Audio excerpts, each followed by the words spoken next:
Welcome to Chit Chat with David Leonardis. I personally am very, very pleased today to have my fantastic guest, Larry Thomas. He's widely known for his Emmy-nominated role as the Soup Nazi. He is currently starring in You Don't Say, the fantastic movie by Robert Leonardis. Larry Thomas, thank you so much. Thank you. Thank you so much for that great introduction. It was great. Well, it's true. And you, Larry, are kind of a member of the popular culture. You are a popular culture icon, and you seem to be very modest and everything. But of course, I have seen you on Seinfeld, and then today I was watching some of the clips and everything. But you're really one of the main standout characters besides, of course, you know, the main Seinfeld cast. Do you agree with me? Do you feel the same way? How do you feel placing all of this, you know, popular culture status on your shoulders? I mean, how do you deal with it? Do you agree with me? Start with that. Well, I don't know. It would be impossible for me to be objective about where I stand in Seinfeld lore, because I have my own favorite Seinfeld guest characters and stuff. But as far as like, how does it feel and what do you do with it? I always say, like, it's like all responsibility. You just pretend not to notice it, so you don't have to be responsible for anything. It's a very big human trait. Well, you're very, very modest. So who is your favorite Seinfeld character?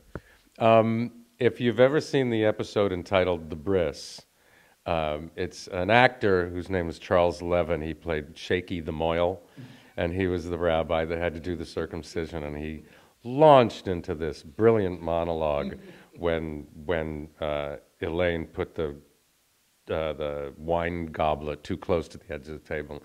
And to this day, every time I see him do it, I just like marvel, like how well he does that. Yeah. I immediately know what you're talking about. This is a bris. It's an ancient ceremony. This is not some mashugana. I don't know what he says. That's his dialogue, not mine. But yeah. So and then just, you know, so many other brilliant ones. I was just talking to someone the other day about the library cop, Mr. Bookman, you know, and you know, another brilliant performance. So many. God, great show.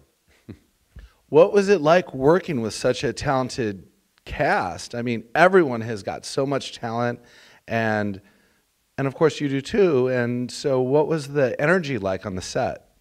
Well, they made it easy, you know. And now, of course, you know, I'm coming into an episode in season 7, and by that time they know they're the hottest show on television, and they're very comfortable that they're not getting canceled. So already the set has this great comfortable air of let's just do our work, let's just be funny, let's just make this funny and rehearse it. So it was wonderful to watch. I mean, I sat there with an actor named Tom Barry, who played, in that episode, he played Elaine's building superintendent that wouldn't let her bring the armoire in on Sunday. And of course, he's gone on to great stuff. But we just sat there in the bleachers watching them rehearse the Jerry's living room scenes. And I'd be just going like, wouldn't this be great? And he's going like, oh yeah, you know, wouldn't that be great to just do this all day? So it was just, and then they were as nice as they could be. They were so relaxed, you know, and generous, you know, whether it was Jason or Julia, they would always like go like, oh, you're doing great, you know. So it was a great week. That makes sense, though. Seinfeld was 9 seasons, right?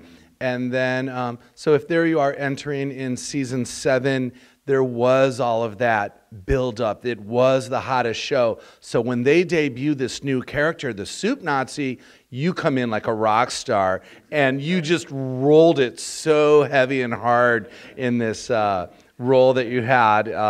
We were all just so entertained by it. Yeah, when you got like 32 million people watching, it's easy to be noticed, you know, and that's where they were at that time. You know, everybody watched Seinfeld. Wow. And now you're watching Chit Chat with David Leonardis, where I have a Seinfeld cast member. I'm thinking 32 million people is what I'm shooting for. We're going to work on that, and we'll see you in a minute. Welcome to the David Leonardis Gallery. I carry contemporary art, pop art, folk art, photography, a collection of late 19th, early 20th century French lithographs from local, national, and international artists. As I like to say, I sell the happy fun art to the cool people. If you're looking for the depressing Francis Bacon art, that's the gallery down the street. I advocate you buy several pieces of art from several different artists, you put it together, you have an art collection. I've vetted these artists, they look wonderful together. Come on out to the David Leonardis Gallery and I will turn you into an art collector. Hello out there, David Leonardis here. I'd like to tell you about a great opportunity. David Leonardis Productions offers high-quality TV commercials at a very reasonable price. Our experienced professionals will work with you to put you at ease and make sure you get a commercial that you will love. What better way to advertise and promote your business than with a TV commercial? Forget about it! Call David Leonardis Productions today and put your business on the cutting edge. Hello and welcome back to Chit Chat with David Leonardis, here with Larry Thomas, widely known as the Soup Nazi, but he's here today because he is starring in the new movie You Don't Say by the acclaimed director Robert Leonardis. Larry, thank you again, and what can you tell us about your role in You Don't Say, and we'll go from there. Well, I kind of am the deus ex machina of the movie. I come in at the end and tie up the storyline, which is always a thing to be in a story. And it's a wonderful story. When Robert first brought it to me, you know, I said, I love that theme about people, you know, being able to say what's on their mind and tell the truth, even if it gets them in trouble and it's unpopular. So I told him, I just said, I already love your theme. You know, I looked at the script and I said, it's great. So, but the character basically, he's just a big CEO from Mexico City, and he just comes in at the end, and the whole story kind of wraps up around him and his scene. And I don't want to say too much about it because, you know, that would tell you what it's about. But so he's, you know, it's Mr. CEO, and it's a good scene. It's a very funny scene. That's so funny, and I realized when you're saying that about the whole concept of, you know, there's certain things you're not supposed to say. Well, that was your whole role in Seinfeld as the Soup Nazi. The George comes in and he wants his bread, $3 for the bread.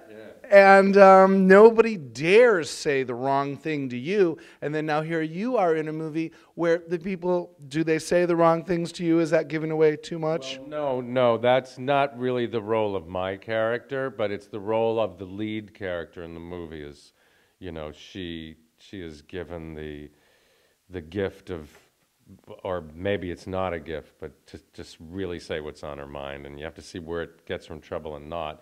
But I guess that's why I like that theme. And people ask me about the Soup Nazi, and I always say to them, well, isn't it fun to be a character that can say anything he wants? And it doesn't matter. You know, it doesn't matter if he's wrong or mean or whatever. He just, this is how he feels, and he just says it. And he can, because it's his place. So I guess I do like that theme. You get to say what you want, but you don't like the other people saying what they want. And so, but does the lead character, does she say something to you that is inappropriate? Not actually, but I don't want to say any, that would be a spoiler, because she does, you know, that my whole role in that scene is to hear her say a lot of things. And I'm just the person that should be here when she spews all this out. And that's kind of how it brings the story to a close. All right. Well, we had a very lovely chat with Robert, and I fully intend on going to his website and ordering all of his movies and to watch them. And so we'll get to see more about that. as that goes on. And so, was there one particular interaction, now we're back to Seinfeld, with any of the characters that you enjoyed more? Like today I'm watching, you told George the bread is $3, but then where, the other characters, repeatedly had that interaction with you. Right. It would be so hard to separate them because, as much as I loved Julia with the Al Pacino thing, and, very good, you know what nose up for you. I love the thing with George with, you're pushing your luck, little man. I mean, that was so much fun. And they were so playful. I mean, they would get that look on, they would like take in what I'd give them. And it would just make the exchange so perfect. And I think that's why you laugh when you see it, is everything happens twice in Seinfeld. Say it, receive it. It's just perfect communication. It's great. Wow, and I'm just feeling this is the perfect communication. You're such a great guest. I'm so enjoying my job today as the host. I've got a few more questions, as many as I'm going to get away with today, and we will see you in a minute.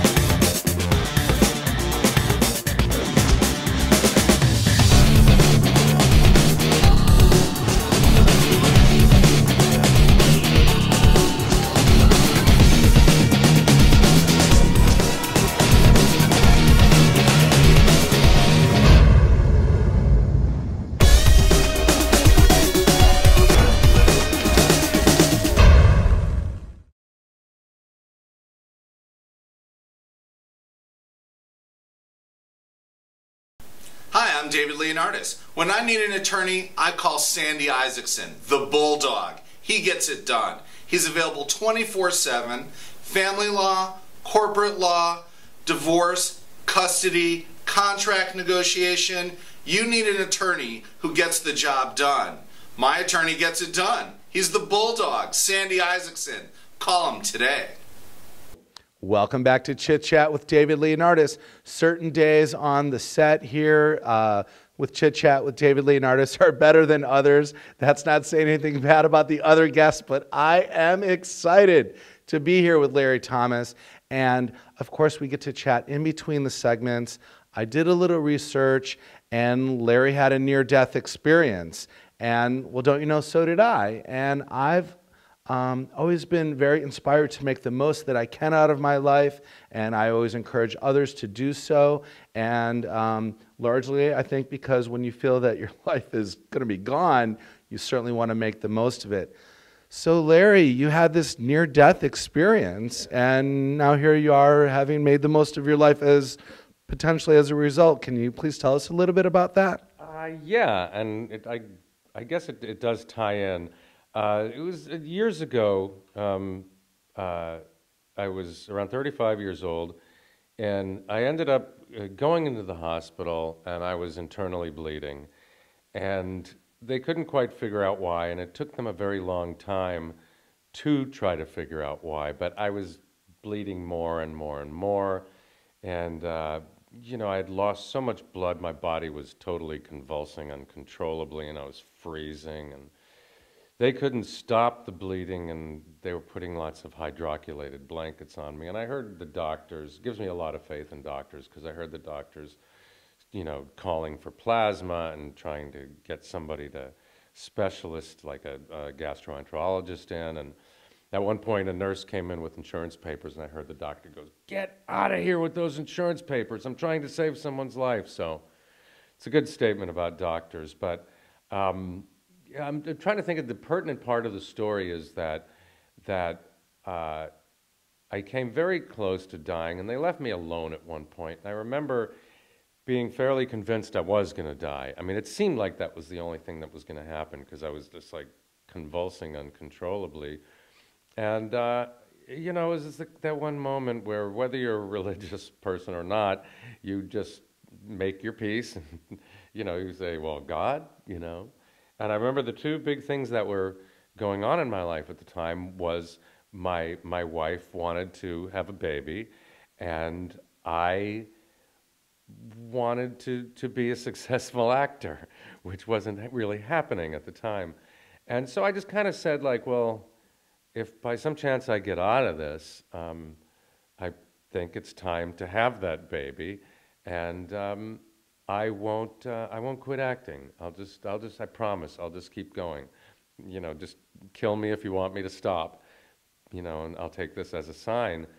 And I didn't die. A really good gastroenterologist came in, found out what the bleeding was. It happened to have been a colon tumor, but they removed it, and I've been fine ever since. But years later, that same hospital closed down, and that's when they started doing Scrubs. And they were filming Scrubs there, and I was on the set visiting, and I felt kind of invisible, like nobody was noticing me. I'm just walking around going, hi, hi, hi. And nobody's noticing me, and I'm walking around. I go out and I get something to eat. I, go hang out with my friend who was working as a site rep there, and I felt like, wow, like, there's not one person on the set who knows me. And, the next day I went into the ER, which was basically just being used as a storage room for equipment. But I went in there and I looked around and I just was going like, why am I here? This is so crazy that I'm here. I'm an actor, I'm here, I'm not acting, but there's a TV show being done here and I'm here. It's like, what? Am I supposed to realize something about my life? Am I supposed to be grateful that I got my life back here, that I didn't lose it here? Is that what it's all about? And I just remember going out after that, and everywhere I went, somebody recognized me. Like the actor Richard Kind was a guest on that episode, and I had walked out where the catering area was, and he was eating, and he looked at me and goes, hey, I know you. And I went, I know you too. And he goes, here, come and have lunch with me. And we chatted for a while about people we knew and stuff, and then he went in to go back to work. I stood up, and the director of that week's episode said, hey, aren't you Larry Thomas? And I said, yeah. And he goes, oh, okay, because I was thinking of you for something, And I went, well, keep thinking. And then I walked back inside, and I was just going like, what is going on around here? And I was walking down the hallway where the writer's room is. And Bill Lawrence, the creator of the show, opens the door, and he goes, hey, what are you doing here? And I went, oh, I don't know, just passing through. I thought I was going to get in trouble. And he goes like, you're Larry Thomas, right? The soup Nazi. And I go, yeah. And he goes, come in and meet the writers. So I ducked my head in, and, one of the writers says, say the soup thing. And I just go like, no soup for you. And they all went, that doesn't bother you? And I went, my mother makes me say it. It's, really, it's easy. And so I went, well, nice meeting you guys. And then about a week later, we got a call. They wrote a scene for me to be on the show. And I guess that's the whole story in a nutshell. It's like, I don't know, maybe you realize the right thing and everybody sees you there, but if you're missing something, everybody misses you, Well, if you had quit, then if you'd quit acting, then you wouldn't have been there. And then because you were there, then you end up getting this role. Right. And then, I'll tip everybody off.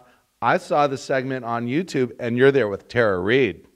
If that's wrong, I don't want to be right, Larry. Tell me about that. Oh, she was a doll. She was an absolute doll. I had known nothing about Tara Reid except for, that she was infamous, as being a young rabble-rouser. And she couldn't have been sweeter. She kept trying to make me eat. She kept going, like, have you gotten one of these sandwiches yet? They're so good. And I'd go like, I have to have my shirt off in this scene. I'm not eating. I'm not eating till we're done. But she kept saying like, oh, get something to eat. And, she was great. Of course, Tara Reid from American Pie, and she's sort of also very well known for, having a wardrobe malfunction. But in this scene, you're supposed to be naked, but of course you weren't naked. Yeah. Well, yes, I wasn't. I was, they let me. It was NBC, so we didn't have to go that far. But It was kind of funny. I mean, I just said to the director, he goes, "Do you want to just do it totally naked?" And I said, "I've got this young kid having to walk up behind me. Let's not do this to her, okay?" You know, but it was fun. It was, I got so many emails from my website and stuff going like, "Wow, man, you were with Tara Reid," and it's like in a scene on a TV show, guys. you know, What's the website? my website is realsoupnazi.com. So. realsoupnazi.com. Check it out. I've got another couple of segments with Larry Thomas. We're having so much fun, and we'll see you in a minute. Come on out to the Howard Finster Vision House Museum. We're located in Somerville, Georgia, an hour and a half north of Atlanta, 45 miles south of Chattanooga, 644 miles away from the David Leonardis Gallery, Chicago. I've got 300 pieces of art in my old friend's home. There's quite likely a ghost there. You can stay in our bed and breakfast. You're going to have a great time. There's a beautiful view of Howard Finster's environmental installation, the Paradise Gardens, and we'll see you in Northwest Georgia. Hello and welcome back to Chit Chat with David Leonardis. Again here with Larry Thomas. You haven't gone anywhere. You're glued to your TV screens. We're here with Larry Thomas. He's the Soup Nazi. But what a nice guy. Thank you, Larry. Well, thank you for that opinion.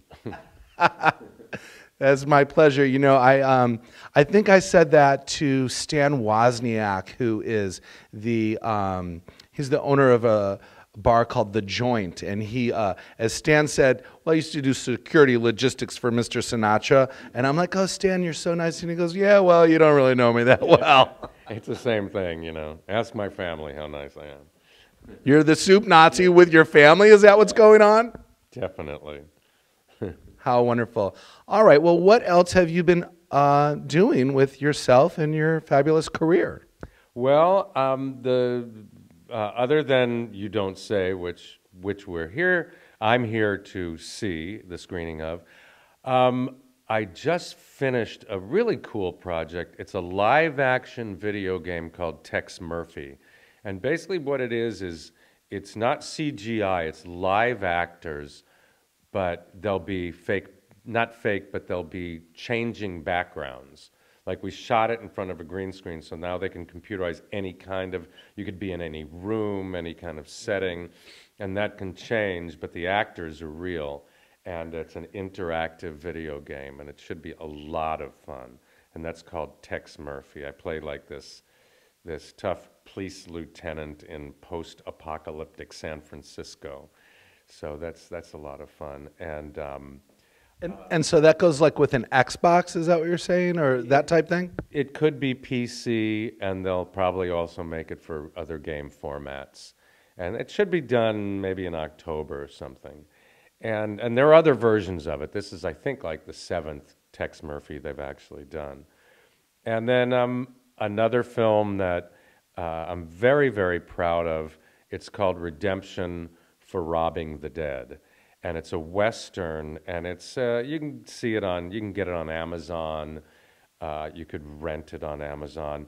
If you go to my website, realsoupnazi.com, there's a page that just tells you all the different places you can find it, because it's really a fine movie. It's a wonderful Western, and I'm very proud of it. And I play like the town evil guy with no socially redeeming character whatsoever.